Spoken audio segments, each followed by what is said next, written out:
Après la conclusion du pacte germano-soviétique en 1939, le Parti communiste est déclaré hors la loi.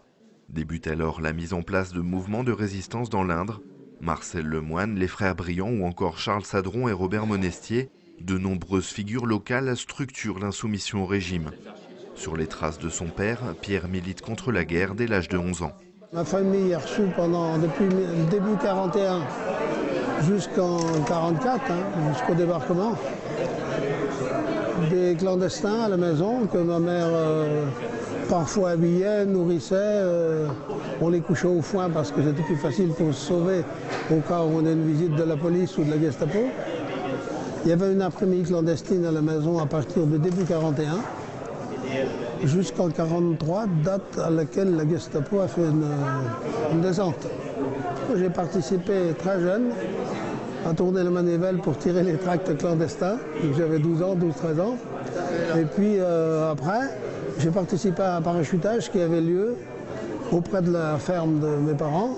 Entre Tours et Vierzon, le département de l'Indre profite de sa situation géographique pour faire passer de nombreux réfugiés en zone libre. La résistance s'organise.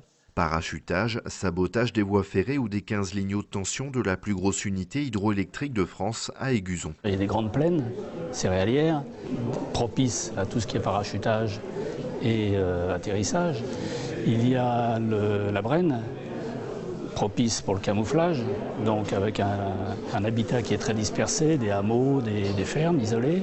Et puis il y a le bois chaud du sud qui a permis, par sa polyculture et son élevage ovin, de nourrir les maquis, qui a permis également de faire naître les maquis parce qu'il y avait beaucoup d'endroits pour se cacher, des forêts.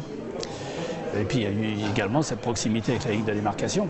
Vendredi, l'Association nationale des anciens combattants et amis de la résistance dans l'Indre organisait une soirée Histoire et mémoire au Centre d'études supérieures de Châteauroux.